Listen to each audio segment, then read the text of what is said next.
عید غدیر اور حدیث غدیر کی حقیقت۔ 18 ذی الحجہ کو روافض اور اہل تشیع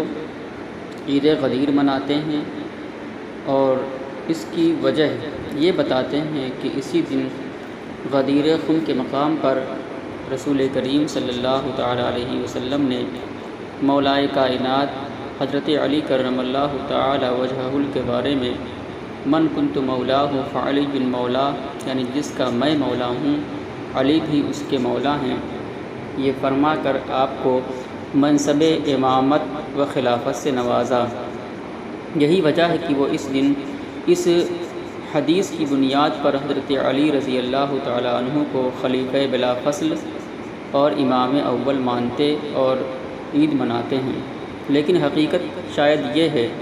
کہ وہ یہ عید حضرت سیدنا عثمان غنی رضی اللہ تعالیٰ عنہ کے وصال کی خوشی میں مناتے ہیں۔ اسی لیے وہ حضرت سیدنا ابوبکر صدیق، حضرت عمر فاروق اعظم اور حضرت عثمان غنی رضوان اللہ تعالیٰ علیہم اجمعین کو غاصب اور خائن گرداننے کے ساتھ ہی ساتھ ان کو گندی گندی گالیاں اور ان کے شان عرفہ و اعلیٰ میں گستاخیاں کرتے ہیں، جبکہ اس حدیث غدیر کا تعلق حضرت علی کرم اللہ تعالی وجہہ الکریم کے خلیفہ بلا فصل و امام اول ہونے سے کچھ بھی نہیں، کیونکہ حدیث مذکور میں لفظ مولا کا وہ معنی مراد ہی نہیں جسے روافض اور شیعہ نے سمجھا، اور نہ ہی یہ معنی کسی بھی کتاب میں مکتوب و موجود ہے۔ سامعین کرام، چونکہ روافض اور شیعہ نے حدیث مذکور میں لفظ مولا کی بنیاد پر حضرت علی کرم اللہ تعالی وجہہ الکریم کو امام اور خلیفہ بلا فصل تسلیم کیا ہے، اسی لیے آخر آپ کی بارگاہ میں لفظ مولا کی مختصر سی تشریح و توضیح کتب لغات، تفاسیر و حدیث سے پیش کرنے کی کوشش کر رہا ہے۔ چنانچہ ایک بہت ہی جلیل القدر محدث امام اسیر ابن اسیر جزری علیہ الرحمہ نے نہایہ فی غریب الحدیث والاثر میں لفظ مولا کے 15 سے زیادہ معنی رقم فرمایا، لیکن ان تمام معنوں میں مولا کا معنی امام یا خلیفہ کہیں بھی تحریر نہیں فرمایا۔ امام ابو الفضل جمال الدین افریقی مصری علیہ الرحمہ نے لسان العرب میں مولا کے بہت سے معانی تحریر کیا، لیکن ان معانی میں مولا کا معنی حاکم یا خلیفہ بلا فصل ہرگز نہیں لکھا۔ آل رسول فرزند بطول مولا علی رضی اللہ تعالی عنہ کی اولاد میں سے ہیں، جن کا نام حضرت سیدنا مرتضیٰ حسین بالگرامی زبیدی مصری ہے، جو کہ ایک عظیم محدث، لغوی اور علم الانساب کے ماہر تھے۔ انہوں نے اپنی کتاب تاج العروس من جواہر القاموس میں مولا کے 21 معانی رقم فرمایا، لیکن ان میں کسی بھی جگہ مولا کا معنی امامت یا خلافت ہرگز نہیں لکھا۔ المنجد کے اندر لفظ مولا کے بہت سارے معنی ہیں، جن میں سے ایک معنی سردار، غلام آزاد کرنے والا، آزاد شدہ، انعام دینے والا، جس کو انعام دیا جائے، محبت کرنے والا، ساتھی، حلیف، پڑوسی، مہمان، شریک، بیٹا، چچا کا بیٹا، بھانجا، چچا، داماد، رشتہ دار، ولی اور تابع ہیں۔ یعنی صاحب منجد نے مولا کے 20 تقریباً معانی لکھے، لیکن ان میں سے کہیں بھی مولا کا معنی امام یا خلیفہ نہیں لکھا۔ زبان اردو میں بہت ہی مشہور و معروف لغت فیروز اللغات میں مولا کے معنی مالک، آقا، صاحب، والی، سردار، خدا تعالی، بادشاہ، سلطان، حاکم، شہنشاہ، آزاد کیا ہوا غلام، مددگار، معاون، دوست، شریک، ساتھی، یار، ہمسایہ، پڑوسی، حضرت اور جناب لکھا ہے، لیکن اس میں بھی مولا کا معنی کہیں بھی امام یا خلیفہ بلا فصل نہیں لکھا ہوا ہے۔ سامعین کرام، ابھی آپ اصحاب لغت کی نظر میں مولا کے معنی سے آگاہ ہوئے۔ اب مفسرین کرام نے مولا کا جو معنی بیان فرمایا ہے وہ بھی آپ کی بارگاہ میں عرض کر رہا ہوں۔ عظیم مفسر قرآن حضرت ابو جعفر محمد بن جریر طبری رضی اللہ تعالیٰ عنہ متوفہ 310 ہجری نے اپنی کتاب تفسیر طبری میں مولا کے معنی ولی یعنی دوست اور ناصر یعنی مددگار لکھا ہے۔ ایسے ہی امام محی السنہ ابو محمد حسین بن مسعود بغوی شافعی علیہ الرحمہ نے اپنی تصنیف جلیل تفسیر بغوی میں مولا کا معنی ولی یعنی دوست اور مددگار لکھا ہے۔ اسی طریقے سے رازی زمانہ امام فخر الدین رازی رضی اللہ تعالی عنہ متوفہ 604 ہجری نے اپنی کتاب تفسیر رازی میں مولا کا معنی ولی یعنی دوست اور مددگار تحریر فرمایا ہے۔ کبار مفسرین میں سے امام طبری رضی اللہ تعالی عنہ متوفہ 671 ہجری نے اپنی مایہ ناز کتاب تفسیر طبری میں مولا کا معنی ولی یعنی دوست اور مددگار ہی تحریر فرمایا ہے۔ ایسے ابو البرکات نصفی حنفی متوفہ 710 ہجری نے تفسیر نصفی کے اندر مولا کی تفسیر و تشریح میں دوست اور مددگار ہی لکھا ہے۔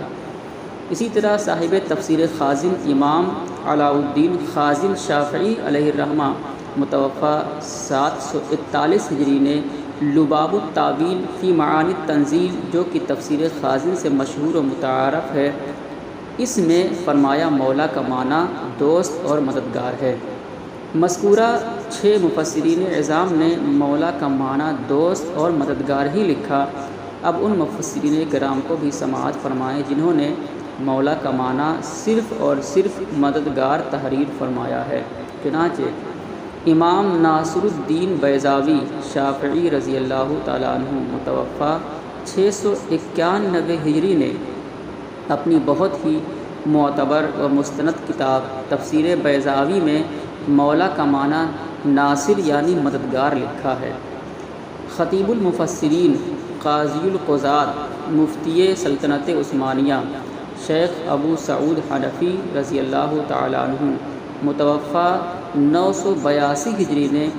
اپنی تصنیف عمیقہ تفسیر سعود میں مولا کا معنی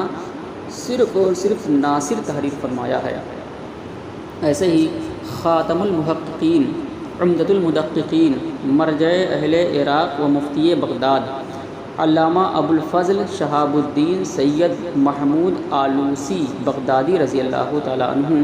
متوفہ 1270 ہجری نے تفسیر روح المعانی میں مولا کا معنی صرف اور صرف ناصر یعنی مددگار ہی تحریر فرمایا۔ اور اسی طرح صاحب تفسیر جلالین نے تفسیر جلالین کے اندر لفظ مولا کی تشریح و توضیح میں ناصر یعنی مددگار ہی لکھا ہے۔ سامعین کرام، جب آپ کو مذکورہ عبارتوں اور حوالہ جات سے معلوم ہو گیا کہ مولا کا معنی امام اور خلیفہ بلا فصل نہیں، تو آپ کی بارگاہ میں بزرگوں کے وہ فرمودات بھی پیش ہیں جس میں حدیث غدیر کی صحیح ترجمانی ہے۔ امام ابو الیسر بزدوی حنفی رضی اللہ تعالیٰ عنہ متوفہ 493 ہجری نے اپنی کتاب اصول الدین میں حدیث رسول من کنت مولاہ فعلی المولا کی تشریح و توضیح کرتے ہوئے تحریر فرمایا، رہی بات حدیث ولایت علی رضی اللہ تعالی عنہ کی تو اس سے بھی استدلال کرنا درست نہیں، اس لیے اس میں لفظ مولا کو ذکر کر کے اس سے مددگار مراد لیا جاتا ہے۔ اس حدیث میں لفظ مولا سے آقا اور غلام آزاد کرنے والا تو مراد نہیں لیا جا سکتا، اور محب محبوب کے الفاظ سے استحقاق خلافت کا ثبوت نہیں فراہم ہوتا۔ اسی وجہ سے ہم بھی کہتے ہیں، یعنی حضرت سیدنا امام ابو الیسر بزدوی کہتے ہیں کہ اسی وجہ سے ہم بھی کہتے ہیں کہ اس حدیث سے جناب علی رضی اللہ تعالی عنہ کی رسالت مآب صلی اللہ علیہ وسلم کے بعد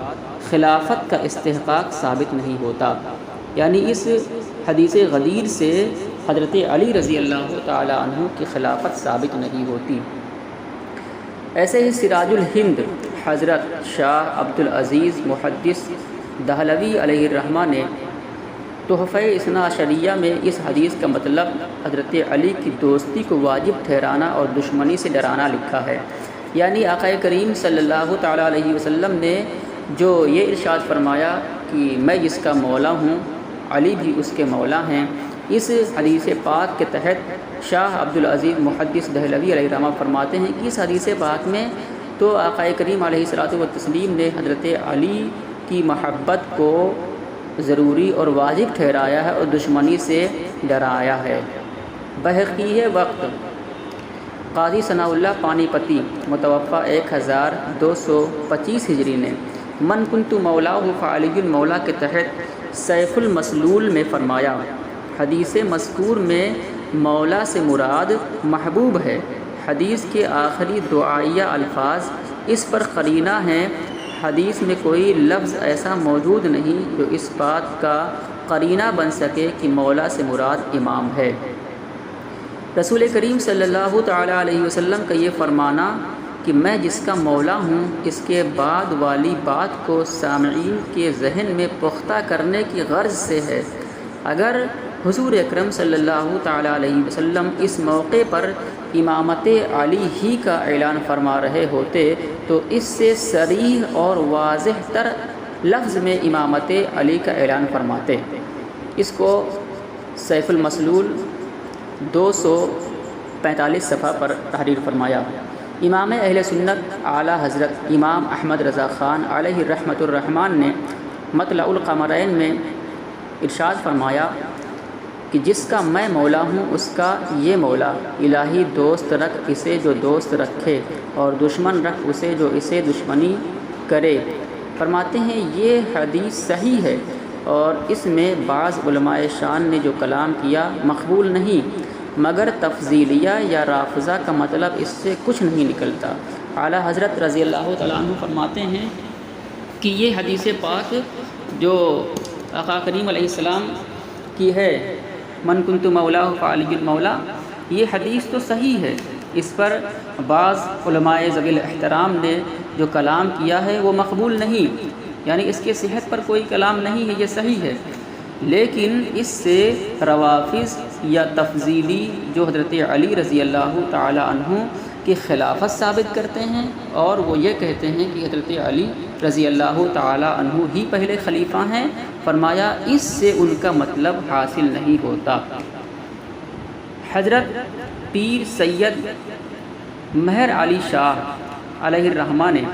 تصفیہ میں فرمایا، خم غدیر کے واقعہ کے اس بیان سے صاف ظاہر ہے کہ حضور صلی اللہ تعالیٰ علیہ وسلم کا ارشاد علی من کنت مولاہ فعلی المولا یہ بریدہ اسلمی رضی اللہ تعالیٰ عنہ کی شکایت کی وجہ سے تھا، یعنی حضرت علی رضی اللہ تعالیٰ عنہ کے خلیفہ اول کے اعلان کے لیے یہ حدیث تھی ہی نہیں۔ کس لیے تھی؟ حضرت سید پیر مہر علی شاہ علیہ رحمہ فرماتے ہیں کہ اس میں حضرت علی کی خلافت کا اعلان ہی نہیں تھا، بلکہ یہ حضرت بریدہ اسلمی کی شکایت کی وجہ سے تھا، جس کا مطلب یہ ہے کہ علی سے دوستی اور محبت رسول کریم صلی اللہ علیہ وسلم سے دوستی ہے اور علی سے عداوت حضور کے ساتھ عداوت ہے۔ اس کے بعد آپ فرماتے ہیں بریدہ اسلمی کے بیان واقعات و مبشرات اور اپنے مقام پر بیان شدہ نصوص قرآنیہ سے واضح ہو جاتا ہے کہ خم غدیر والی حدیث کو سیدنا علی رضی اللہ تعالی عنہ کی خلافت بلا فصل سے کوئی تعلق نہیں۔ یہ کوئی ایسا شخص نہیں کہہ رہا ہے جو حضرت علی رضی اللہ تعالی عنہ سے معاذ اللہ بغض رکھتا ہے، بلکہ یہ سید پیر مہر علی شاہ علیہ رحمہ فرما رہے ہیں کہ اس حدیث کا تعلق حضرت علی رضی اللہ تعالی عنہ کی خلافت بلا فصل سے ہے ہی نہیں، اور سیدنا علی رضی اللہ تعالی عنہ حدیث غدیر خم کو اپنے خلافت کے لیے سند تسلیم نہیں کرتے تھے، یعنی حضرت علی رضی اللہ تعالی عنہ بھی یہ نہیں مانتے تھے کہ جو آقا کریم علیہ السلام نے فرمایا من کنت مولا فعلی المولا، تو یہ حضرت علی رضی اللہ تعالی عنہ بھی اس حدیث کو اپنے خلافت کے لیے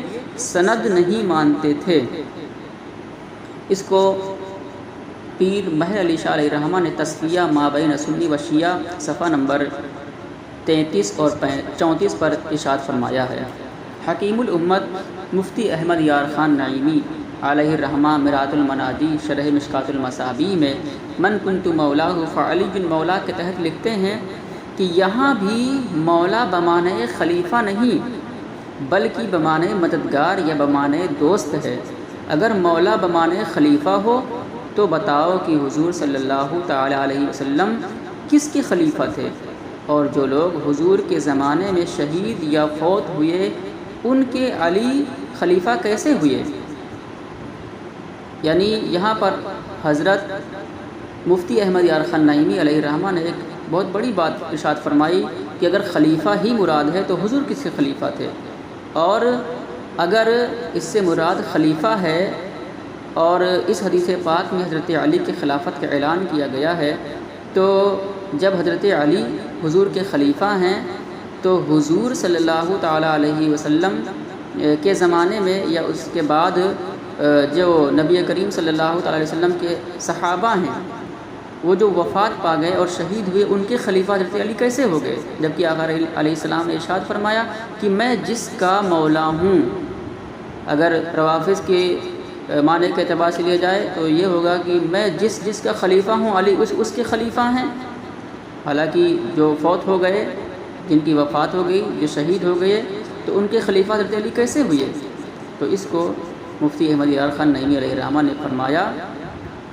کہ بتاؤ کہ حضور صلی اللہ علیہ وسلم کس کے خلیفہ تھے، اور جو لوگ حضور کے زمانے میں شہید یا فوت ہوئے ان کے علی خلیفہ کیسے ہوئے؟ ہاں آپ محبوب، مددگار اور دوست ہر مومن کے ہیں۔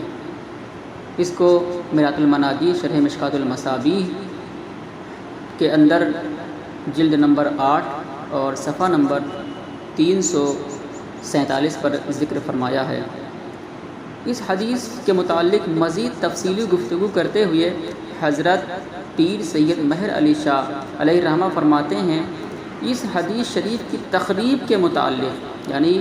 من کنت مولاہ فعلی مولا کی واضح تشریح کرتے ہوئے فرماتے ہیں کہ اس حدیث شریف کی تقریب کے متعلق بریدہ اسلمی رضی اللہ تعالی عنہ سے روایت ہے کہ حضور اکرم صلی اللہ علیہ وسلم نے سیدنا علی رضی اللہ تعالی عنہ کو لشکر دے کر یمن بھیجا تھا۔ سامعین کرام، اگر آپ اس حدیث پاک کو بغور سماعت کر لیں گے تو انشاءاللہ اس کے حوالے سے جو روافظ من گھڑت باتیں کرتے ہیں آپ اس کا جواب دے سکتے ہیں۔ تو اس کا پورا پس منظر کیا ہے؟ کیوں آقا کریم علیہ السلام نے من کنت مولاہ فعلی مولا ارشاد فرمایا؟ یہ اس کے اندر حضرت پیر مہر علی شاہ علیہ الرحمہ نے واضح کیا ہے۔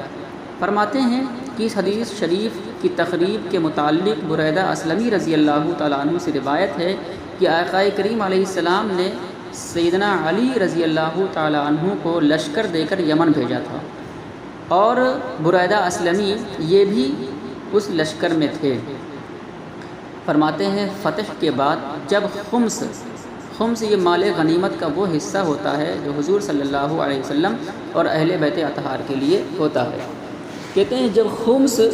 غنائم سے علیحدہ کیا گیا تو سیدنا علی رضی اللہ تعالیٰ عنہ نے قیدیوں میں سے ایک نہایت خوبصورت لونڈی لے کر اپنی صحبت میں رکھ لی۔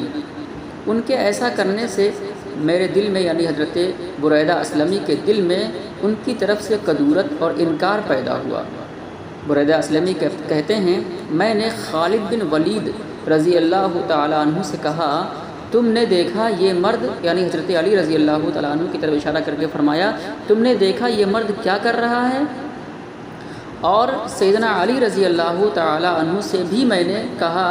کہ یا ابا الحسن آپ یہ کیا کر رہے ہیں؟ بریدہ اسلمی کہتے ہیں میں نے حضرت خالد بن ولید سے بھی کہا اور حضرت علی رضی اللہ تعالیٰ عنہ سے بھی عرض کیا کہ آپ یہ کیا کر رہے ہیں؟ تو حضرت علی نے ارشاد فرمایا کہ یہ جاریہ یعنی یہ لونڈی قیدیوں کی خمس اور مال غنیمت میں آئی تو حضرت نبی کریم صلی اللہ علیہ وسلم کے حصے میں سے علی کے حصے میں آ گئی اور میں نے اسے اپنی صحبت میں رکھا۔ گویا اس واقعے سے معلوم ہوا کہ حضرت علی رضی اللہ تعالیٰ عنہ حضور کے خمس ذوی القربہ کے تقسیم کرنے کا اذن رکھتے تھے۔ بریدہ اسلمی کا بیان ہے کہ جب چونکہ یہ اعتراض کیا کہ آپ نے ایسا کیوں کیا. پھر فرماتے ہیں جب واپسی پر میں خم غدیر میں حضور نبوی میں حاضر ہوا، یعنی غدیر خم کا جو مقام ہے وہاں پر جب فتح کے بعد حضرت علی رضی اللہ تعالیٰ عنہ اور بریدہ اسلمی وغیرہ غدیر خم کے مقام پر حاضر ہوئے تو آقا کریم علیہ السلام کی بارگاہ میں بریدہ اسلمی حاضر ہوئے. انہوں نے کہا کہ میں نے وہاں بھی یہ ماجرا عرض کیا. آقا کریم علیہ السلام سے بھی حضرت بریدہ اسلمی نے سارا واقعہ بیان فرما دیا کہ حضرت علی رضی اللہ تعالیٰ عنہ نے ایسا ایسا کیا اور قیدیوں میں سے ایک لونڈی اپنے صحبت میں رکھ لیا. یہ سارا ماجرا عرض کیا. اس کو سن کر آقا کریم صلی اللہ علیہ وسلم نے ارشاد فرمایا اے بریدہ شاید تو نے علی کو دشمن جانا. بریدہ کہتے ہیں میں نے عرض کیا ہاں رسول کریم صلی اللہ علیہ وسلم، یعنی بریدہ اسلامی نے تسلیم کیا کہ ہاں میں نے حضرت علی کو دشمن جانا. اس پر نبی کریم صلی اللہ تعالیٰ علیہ وسلم نے ارشاد فرمایا اے بریدہ علی کو دشمن نہ سمجھ، اور اگر پہلے اس سے کچھ محبت رکھتا ہے تو اب اس سے زیادہ محبت رکھ. علی کا حصہ خمس میں سے اس لونڈی کے علاوہ اور بھی تھا. حضرت بریدہ سے اسی واقعہ کی ایک روایت یہ بھی ہے کہ میری بات سن کر نبی کریم صلی اللہ تعالیٰ علیہ وسلم کا چہرہ مبارک سرخ ہو گیا. یعنی جب بریدہ اسلمی نے آقا کریم علیہ السلام کی بارگاہ میں حضرت علی رضی اللہ تعالیٰ عنہ کی شکایت کی اور اعتراض جو فتح یمن کے بعد پیش آیا تھا وہ پیش کیا تو آقا کریم علیہ السلام کا چہرہ مبارک سرخ ہو گیا اور حضور نے فرمایا اے بریدہ علی کی طرف سے بدگمان نہ ہو، علی مجھ سے ہیں اور میں علی سے ہوں. اور یہ فرمانا کہ علی مجھ سے ہیں اور میں علی سے ہوں یہ کمال انجام میں ہے، اور وہ تمہارا مولا ہے. علی رضی اللہ تعالیٰ عنہ یہ تمہارے مولا ہیں. کیوں؟ اس لیے من کنت مولاہ فعلی المولا، جس کا میں مولا ہوں علی بھی اس کا مولا ہے. اب حضرت پیر مہر علی شاہ علیہ رحمہ فرماتے ہیں خم غدیر کے واقعہ کے اس بیان سے صاف ظاہر ہے کہ حضور کا ارشاد عالی من کنت مولاہ فعلی المولا بریدہ اسلمی کی شکایت کی وجہ سے تھا، جس کا مطلب یہ ہے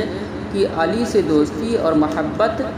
رسول کریم صلی اللہ علیہ وسلم سے دوستی ہے اور علی سے عداوت حضور کے ساتھ عداوت ہے. اس کو تصفیہ ما بین سنی و شیعہ میں صفحہ نمبر 33 پر ذکر کیا گیا ہے.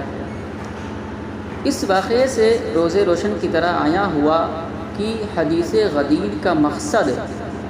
بریدہ اسلمی کے اعتراض کا ازالہ تھا اور حضرت علی رضی اللہ تعالیٰ عنہ کی فضیلت، آپ کی حسن اخلاق و کردار کو بیان کرنا تھا، اور یہ ایک وقتی مسئلہ تھا، اس کے اندر امامت اور خلافت کا ذکر ہی نہیں تھا. یہی وجہ ہے کہ کسی نے حضرت سیدنا امام حسن رضی اللہ تعالیٰ عنہ کے شہزادے امیر المومنین مولا المسلمین حضرت علی کرم اللہ تعالی وجہہ الکریم کے پوتے حضرت سیدنا حسن مثنی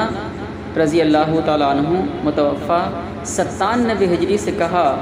کہ حدیث غدیر تو حضرت علی رضی اللہ تعالیٰ عنہ کی خلافت کے حوالے سے واضح تھی. یعنی کسی نے یہ کہا کہ اے حضرت علی رضی اللہ تعالیٰ عنہ کے پوتے حدیث غدیر یعنی آقا کریم علیہ السلام نے جو یہ فرمایا من کنت مولا فعلی المولا، تو یہ تو حضرت علی کی خلافت اول کے لیے واضح تھی. یعنی اس کے اندر یہ بیان کیا گیا کہ حضرت علی رضی اللہ تعالیٰ عنہ پہلے ہی خلیفہ ہیں، سب سے پہلے خلیفہ اول حضرت علی ہیں. تو اس پر حضرت علی رضی اللہ تعالیٰ عنہ کے پوتے نے کیا ارشاد فرمایا؟ فرماتے ہیں کہ اگر اس جملے سے یعنی من کنت مولا فعلی المولا، اگر اس جملے سے نبی کریم صلی اللہ علیہ وسلم کی مراد امامت اور سلطنت ہوتی، یعنی اس جملے سے اگر حضور علیہ الصلوۃ والتسلیم میرے دادا حضرت علی کو امام اول یا خلیفہ اول بنا رہے ہوتے تو نبی کریم صلی اللہ علیہ وسلم نماز، روزہ، زکوٰۃ اور حج بیت اللہ اور اسی طریقے سے روزہ رمضان کی طرح واضح طور پر اس کا حکم صادر فرماتے اور فرما دیتے اے لوگو علی میرے بعد تمہارے حاکم و خلیفہ ہیں۔ یعنی جس طریقے سے آقا کریم علیہ السلام نے نماز کا حکم دیا، روزہ، زکوٰۃ، حج کا واضح طور پر حکم دیا، تو اسی طریقے سے واضح طور پر تمام مومنوں سے، مسلمانوں سے یہ فرماتے کہ اے لوگو میرے بعد علی خلیفہ اول ہیں، کیونکہ نبی کریم صلی اللہ تعالیٰ علیہ وسلم تمام لوگوں سے زیادہ فصیح اور افصح الناس تھے۔ اس روایت کو طبقات ابن سعد جلد نمبر 5 کے اندر ذکر کیا گیا ہے۔ ایسے ہی السیف المسلول مترجم صفحہ نمبر 245 پر اس کو ذکر کیا گیا ہے۔ سب سے بڑی بات سامعین کرام یہ ہے کہ لوگ اگر علماء اہل سنت یہ بیان کرتے ہیں کہ اس حدیث پاک یعنی من کنت مولا فعلی مولا سے حضرت علی رضی اللہ تعالیٰ عنہ کی خلافت ثابت نہیں ہوتی ہے، تو شیعہ، روافض اور ان کے ہمنوا لوگ یہ کہتے ہیں کہ یہ حضرت علی رضی اللہ تعالیٰ عنہ کے گستاخ ہیں، کہ حضرت علی رضی اللہ تعالیٰ عنہ سے انہیں محبت نہیں، اس لیے یہ ایسا کہہ رہے ہیں۔ اب میں آپ کی بارگاہ میں خود حضرت علی رضی اللہ تعالیٰ عنہ ہی کا ارشاد پیش کر رہا ہوں، جس سے یہ واضح ہو جائے گا کہ حضرت علی رضی اللہ تعالیٰ عنہ خود اس حدیث پاک کو اپنے خلافت کے لیے تسلیم نہیں کرتے تھے، اپنے خلافت کے لیے سند نہیں مانتے تھے۔ تو اس کے حوالے سے جو میرے پاس معلومات حاصل ہوئی، میرے مطالعے میں آئی، وہ یہ کہ حضرت علی رضی اللہ تعالیٰ عنہ بھی حدیث غدیر کو اپنے خلافت پر حجت نہیں مانتے تھے۔ اسی لیے جب آپ مسند خلافت پر تشریف فرما ہوئے اور کسی نے کہا اے علی آپ کو تو غدیر خم کے مقام پر امامت و خلافت حضور نے سونپا تھا اور آپ کو خلیفہ بلا فصل بنایا تھا، تو پھر آپ نے اپنا حق کیوں نہیں حاصل کیا؟ جب آپ کو حضور نے فرما دیا تھا من کنت مولا فعلی مولا، اور اس میں آپ کو گویا کہ پہلا خلیفہ بنایا تھا، تو آپ نے سب سے پہلے حضور کے بعد خلافت کے منصب کو کیوں نہیں سنبھالا؟ اور آپ نے کیوں حضرت ابوبکر صدیق، حضرت عمر فاروق اعظم اور ان کے بعد حضرت عثمان غنی رضوان اللہ تعالی علیہم اجمعین کو مسند خلافت پر بیٹھنے دیا؟ آپ نے ایسا کیوں کیا جبکہ آپ تو پہلے خلیفہ تھے؟ یہ کسی نے اعتراض کیا جو کہ شیعان علی تھا، حضرت علی رضی اللہ تعالیٰ عنہ کا ماننے والا تھا۔ تو حضرت علی رضی اللہ تعالیٰ عنہ نے اس کو اور اس کے ہم نواؤں کو جو دندہ شکن جواب دیا، وہ علامہ علاء الدین متقی ہندی برہان پوری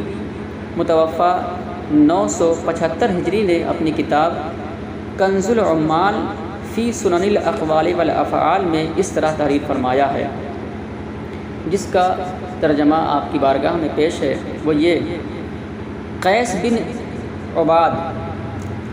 عبادہ روایت کرتے ہیں کہ حضرت علی رضی اللہ تعالیٰ عنہ نے فرمایا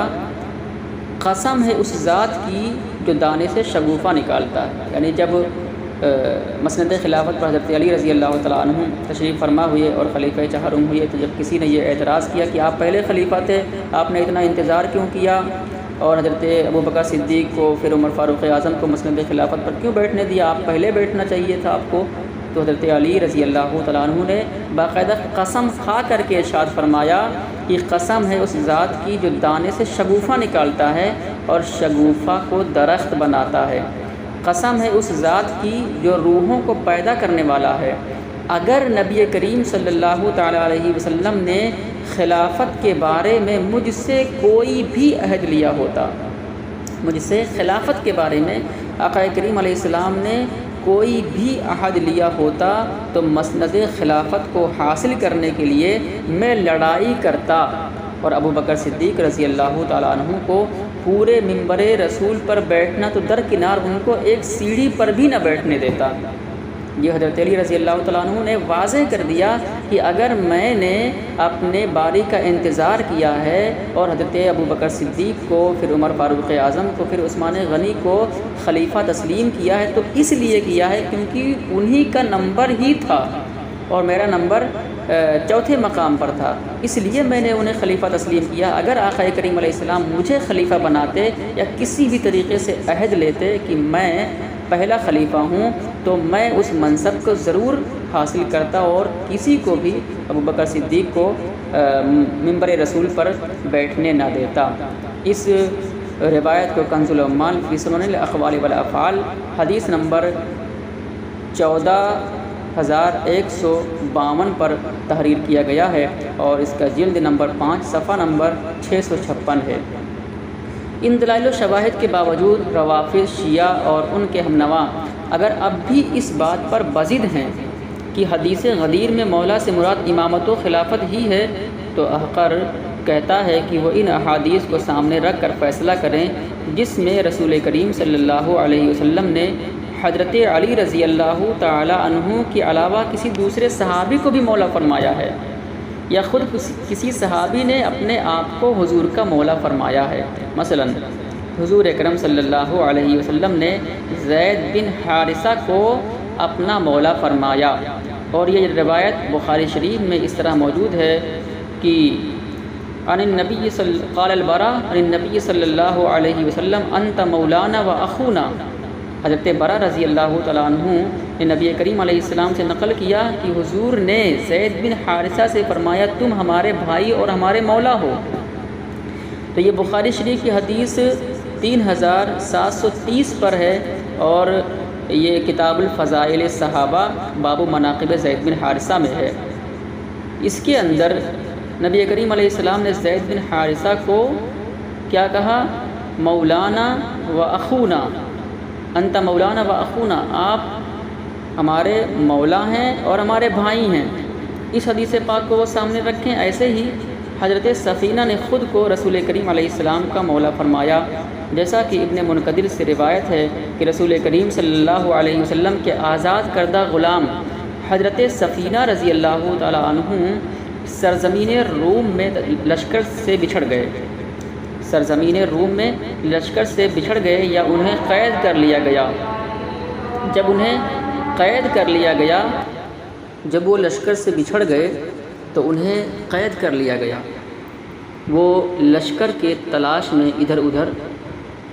دوڑنے لگے تو اچانک ان کے سامنے شیر آ گیا۔ انہوں نے فرمایا اے ابو الحارث، ابو الحارث یہ شیر کی کنیت ہے، فرمایا اے ابو الحارث میں رسول کریم صلی اللہ علیہ وسلم کا مولا ہوں،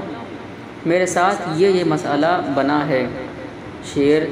دم ہلاتا ہوا آپ کے سامنے آیا، حتیٰ کہ وہ آپ کے پہلو میں کھڑا ہو گیا۔ جب وہ کہیں سے خوفناک آواز سنتا تو وہ آپ کی طرف متوجہ ہو جاتا، پھر وہ ان کی طرف آ جاتا حتیٰ کہ وہ لشکر کے ساتھ جا ملے، پھر شیر واپس چلا گیا۔ یہ حدیث مشکات المصابیح حدیث نمبر 5949 اور شرح السنہ حدیث نمبر 3732 جلد نمبر 13 صفحہ نمبر 313 پر موجود ہے۔ تو اس کے اندر یعنی حضرت سفینہ والی حدیث کے اندر جنہوں نے خود اپنے آپ کو فرمایا کہ میں حضور کا مولا ہوں، اور ایسے حضور علیہ السلام نے زید بن حارثہ کو اپنا مولا کہا ہے، تو کیا روافض وغیرہ ان احادیث میں بھی لفظ مولا کے وہی معنی مراد لیں گے جو حدیث غدیر میں حضرت علی رضی اللہ تعالی عنہ کے لیے لیتے ہیں؟ یعنی وہ کہتے ہیں کہ حدیث غدیر یعنی من کنت مولا فعلی مولا میں مولا سے مراد خلافت ہے، اور حضور نے حضرت علی کو خلیفہ اول بنایا، تو کیا ان دونوں احادیث میں بھی شیعہ ان کے ہمنوا روافض یہ کہیں گے کہ آقا کریم علیہ السلام نے جو فرمایا زید بن حارثہ کو کہ آپ ہمارے مولا ہو، تو کیا وہ بھی خلیفہ ہیں؟ یقیناً یہ مراد نہیں لیں گے۔ تو اس سے ثابت ہوا کہ حدیث غدیر میں بھی مولا کا معنی امامت و خلافت نہیں، تو جب حدیث غدیر کا کوئی بھی تعلق امامت و خلافت علی سے نہیں، تو پھر اس کی بنیاد بنا کر حضرت علی رضی اللہ تعالیٰ عنہ کو پہلا خلیفہ ماننا اور سیدنا ابوبکر صدیق رضی اللہ تعالیٰ عنہ کو غاصب و خائن کہنا اور عید غدیر منانا کیسے درست ہو سکتا ہے؟ اس لیے عوام اہل سنت سے گزارش ہے کہ وہ نہ عید غدیر منائیں اور نہ ہی اس کی مبارکبادی دیں، کیونکہ یہ روافض کا شعار اور شیعہ کا طریقہ ہے اور جہنم میں لے جانے والا کام ہے۔ فرمان رسول صلی اللہ تعالیٰ علیہ وسلم ہے، من تشبہ بقوم فہو منہم، جس نے کسی قوم سے مشابہت اختیار کیا وہ انہی میں سے ہے۔ تو روافض اور شیعہ کا شعار یہ ہے کہ وہ عید غدیر مناتے ہیں، اور صحابہ کرام مولائے کائنات کے بعد حضرت ابوبکر صدیق، حضرت عمر فاروق اعظم، عثمان غنی رضوان اللہ تعالیٰ علیہم اجمعین کو معاذ اللہ گالیاں دیتے ہیں۔ تو جو شخص عید غدیر کی مبارکبادی دیتا ہے، عید غدیر مناتا ہے، تو گویا کہ وہ ان برے کاموں میں شریک ہوتا ہے، اس لیے یہ عید غدیر منانا ناجائز و حرام اور گناہ ہے۔ آخر میں یہ بھی عرض ہے کہ ہمارے بہت سارے شعراء، خطبہ اور نخبہ وغیرہ محافل، مجالس اور کانفرنسوں میں مولا علی یا